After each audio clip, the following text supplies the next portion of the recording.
माँ काली कौन है? क्या है काली का रहस्य? महाकाली का मूल स्वरूप क्या है?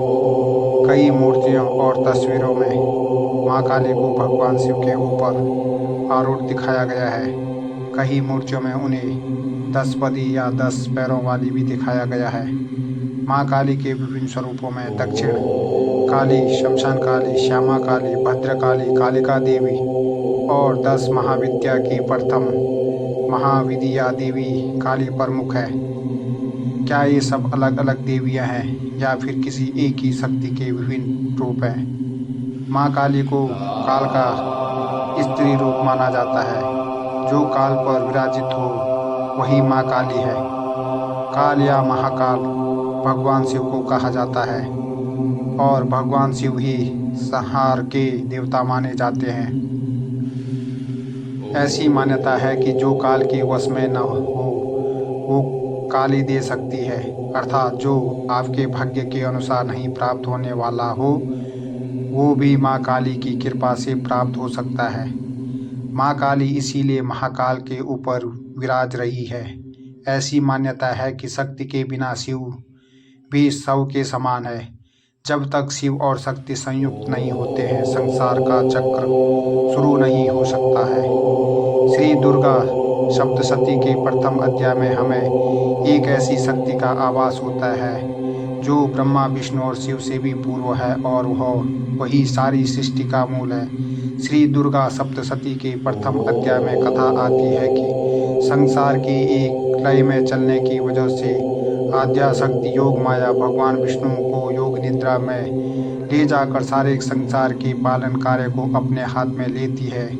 भगवान विष्णु जब योग माया आद्या शक्ति के अधीन योग निद्रा में चले जाते हैं तो उनके कान के मैल से 2 महाशक्तिशाली दैत्यों का आविर्भाव होता है। ये आदि दैत्य मधु और कैटभ थे। मधु और कैटभ अपने जन्म के बाद ही भगवान विष्णु के नाभि कमल पर स्थित ब्रह्मा जी का वध करने के लिए दौड़ पड़ते हैं। मधु कैटभ को देखकर ब्रह्मा जी आद्या शक्ति योग माया देवी की स्तुति करने लगते हैं। ब्रह्मा की स्तुति से योग माया देवी प्रसन्न हो जाती है और विष्णु के वक्ष, नेत्रों, नासिका और बाहों से निकलकर 10 पदी काली के रूप में प्रकट हो जाती है।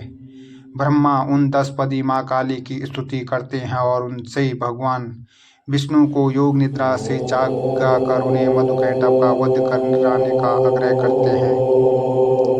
योग माया देवी की प्रेरणा से भगवान विष्णु मधु और कैटभ का वध करते हैं।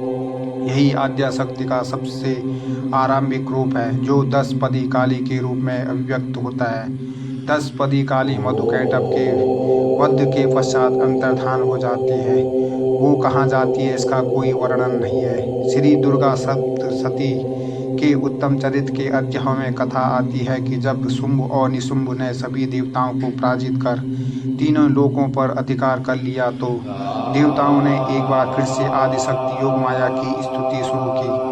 उस वक्त माता पार्वती के शरीर से एक देवी का आविर्भाव हुआ जिन्हें कौशिकी या चंडिका देवी कहा गया। माता पार्वती के शरीर से कौशिकी देवी के निकलते ही उनका शरीर काला पड़ गया और वो कालिका देवी के रूप में विख्यात हो गई। माता पार्वती का ये स्वरूप कालिका देवी के रूप में विख्यात हुआ और वो शिव की संगनी बनकर हिमालय में वास करने लगी। ये और कोई नहीं बल्कि माता पार्वती का ही एक दूसरा स्वरूप था। शुंभ निशुंभ के सेना में चंड मुंड और रक्तबीज के संहार के समय लगने पर चंडिका देवी क्रोधित हो गई और उनके नेत्रों से आद्या शक्ति महाकाली के रूप में प्रकट हुई। इन महाकाली ने जब चंड मुंड को मारा तो चामुंडा के नाम से जगत में विख्यात हुई। इन्हीं माँ काली ने अपने विकराल रूप को धारण कर रक्त बीज का ही भी संहार किया और वो रक्त बीज के शरीर का सारा रक्त पी गई। महाकाली के इस विकराल रूप की व्याख्या श्री दुर्गा सप्तशती में विस्तार पूर्वक की गई है। आद्या शक्ति के एक और स्वरूप का वर्णन आता है जिन्हें भद्रकाली के रूप में जाना जाता है। कथा है कि जब भगवान शिव की अर्धांगिनी माता सती अपने पिता प्रजापति दक्ष के यज्ञ में योगाग्नि से भस्म हो गई तो भगवान शिव प्रचंड क्रोधित हो गए और उन्होंने अपनी दो जटाओं को पृथ्वी पर पटका।